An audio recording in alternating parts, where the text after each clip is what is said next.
What's up, everybody? Welcome to the Realm Status, your weekly news for Camelot Unchained. I'm your host, Swiper, and today I'll be going over the weekly wrap-up for August 30th, 2019. If you're new to my channel and or the Realm Status, I give a brief overview of the weekly wrap-up Camelot Unchained does every week. Their stream usually lasts anywhere from 45 minutes to over an hour. So with that being said, I don't cover everything that they go over, just some of my favorite topic points. So if you would like more information or information that I do not cover, please check out their stream. I will post it in the description below. So let's get started with the top 5. Alright, starting with number 1, Dragon Con. So this isn't an update towards the actual game. This is just an overall news update, I guess you could say. So it sounds like Andrew and Mark made a trip to Atlanta to attend Dragon Con. So I've never been to Dragon Con.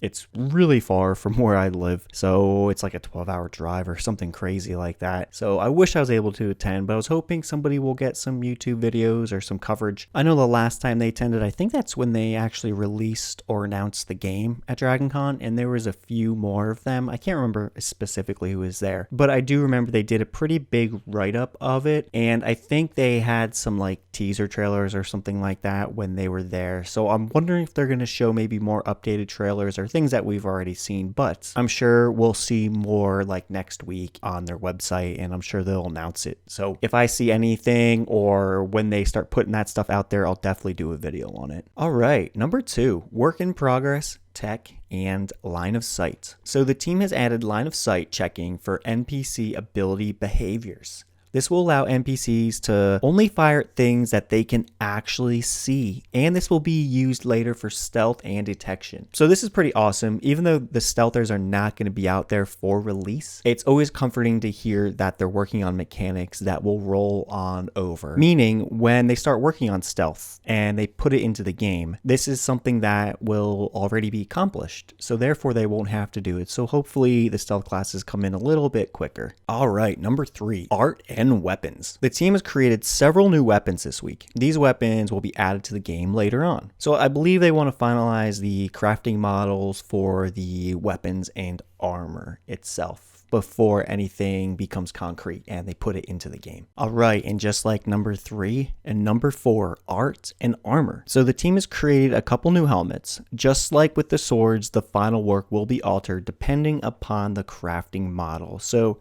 take a look. Here are some of the pictures that they sent in the newsletter. All right, and from the final update, Artdrogar Mages. So over the past couple weeks, the team has shown off some awesome Drogar Mages pictures. I think I even included it in my last update. This week, the team has narrowed down to 4 concepts. So these 4 concepts that they chose will be placed on hold until they can get the NPC modeling for the world for CU. So hopefully we'll see these soon, but I'm sure once they get these released, they will let us know. All right, ladies and gentlemen, it is time for the Q&A section. Starting with question number 1. Will we be able to edit characters' appearances after creation? And they made a reference to being able to do this in Dark Age of Camelot, and I actually do remember this. I remember having a character and being able to hit that edit button after you logged out and logged back in, and you were allowed to change everything: the height, skin tone, hair. It was almost like creating a new character, but obviously you kept this, the class that you made and everything like that, but you were able to change the actual appearance. So their take on this was, when this game does release,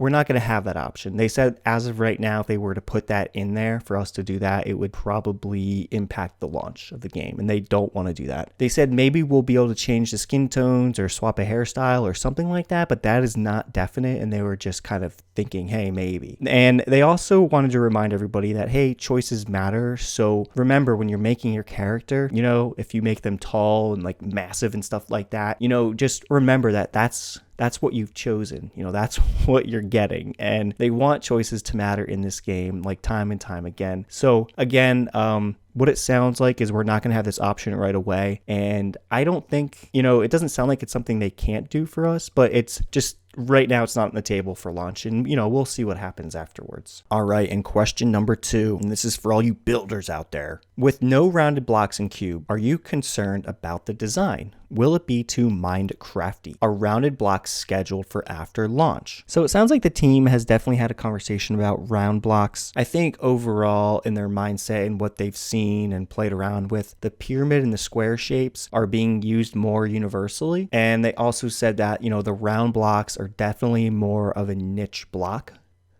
And to address the Minecraft question, they said that their block is about a quarter of like a Minecraft block. To me, that didn't really mean a whole lot because I've never played Minecraft and never really wanted to play Minecraft. But I have seen what Minecraft buildings look like versus what people have used the cube system for, even though it was a couple years ago or something more recent, looks completely different to me. It looks totally different. I cannot see similarity between the two. So I guess we'll see what happens. I've definitely built things in this game, and I never really saw a need for any circular or round blocks. But again, I'm not a huge builder, so I was just kind of having fun with it. So, let's just see what happens. And maybe if a lot of people start saying they want them, I'm sure they could probably put it into the game. All right, question number 3. In Camelot Unchained, will there be gore or blood spatter and or decapitation? So they definitely confirm that there'll be blood. So let's say you're slashing somebody with a sword, there might be a like VFX where there like a little bit of blood shoots out or something like that. They did say that there will not be any decapitation. They said that to design a game that has that, you're essentially changing the animations of how you're swinging weapons. And because if you lose an arm, right, your body's going to be acting a bit differently without that arm. So essentially they said that, you have to develop a game around that concept, and that is not a concept that this game was really developed upon. So we are not going to have that. They said that it's definitely a cool idea, and they tend to go on and on about like, oh, what if we did this? Like, how would this affect that? And they go down this like endless rabbit hole, and then they realize, hey, you know what? It's just not going to work out. So there's definitely a lot of conversations going on about different ideas and things like that, but it doesn't sound like this is one of them. All right, in question number 4, do you have any art done for the crafters? And can we see it? So I think when they say art, I think they mean like concept art.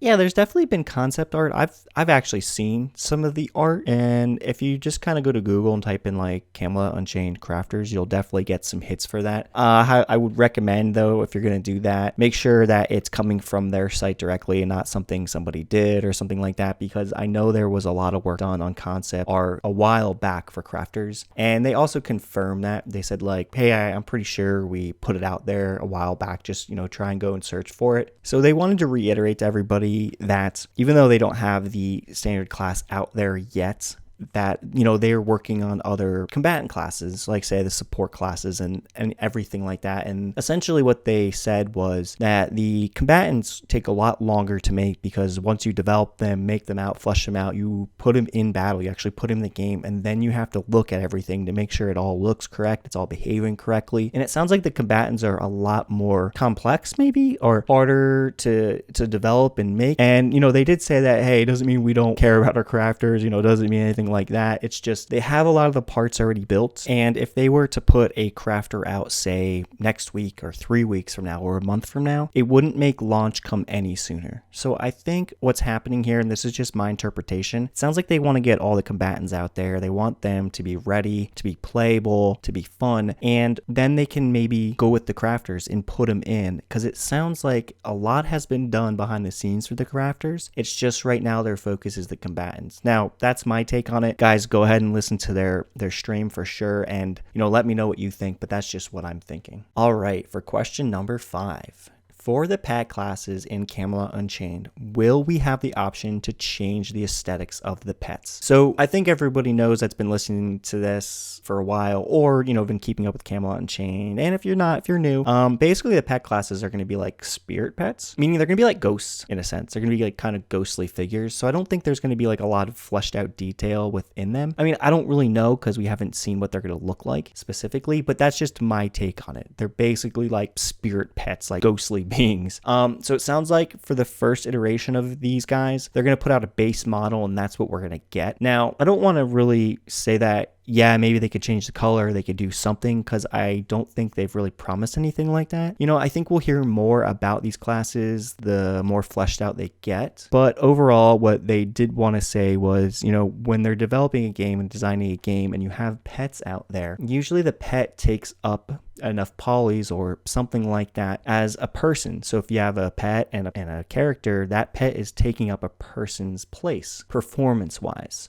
So I think overall, when any questions are asked about the spirit mages and pets and things like that, I think they're going to give us, some of their ideas and some of their thoughts, but I don't think anything is going to be like real hardcore specific that they're saying yes to. I mean, these classes aren't going to be out for launch. This is going to be something further on down the line. So I guess I would just say, let's hang out a little bit longer and let's just see what comes of all this, because I really feel like what they need to do is get all the classes out there that they want for launch and, balance those guys out, test everything out, and then really start divulging more information about, the classes that aren't making it for launch, to see how they're going to fit in, to see what is missing, and, what could be more fun than that's already out there. All right, everybody, that is going to do it for me today. Just a few updates for this week. First of all, there is no testing this week. Hopefully we'll get some next week, but nothing's confirmed yet. Second of all, what I'd like to start doing is updating my YouTube and my Twitter pages anytime I see them testing, because sometimes they do it in the weekends and sometimes they do it during the week. And sometimes I get my video out a little bit too late. I usually like to get this video out on Saturday, Sunday, or Monday, and Monday is a little difficult because if they're testing that Saturday and you guys check this video out, it's, too late. So definitely use my YouTube or Twitter account to get notifications about testing. You can also follow Camelot Unchained on Twitter. You can check their forums out and use their Discord, because they typically update those all the time when they are doing tests. And they also said that they're going to try and give like a week or two's notice. This way everybody can get involved. Maybe some people are a week behind in some of their videos or even my videos. So overall, they're going to try and be better at communicating that. Also, if this is your first time hearing about Camelot Unchained, or it's just been years since you've looked into this game, if you are interested in testing this game or supporting this game, definitely check out my video. It's only a few minutes long and it goes over the price range of how you can get involved in this game. And it's pretty quick, so check it out. Other than that, if you liked this video, please hit the thumbs up. It means a lot to me and it really helps me out. Also, if you want updates regarding Camelot Unchained, news, lore, classes, or anything else game related, please hit that subscribe button. Thank you so much for checking out the video. Have a good week, everybody.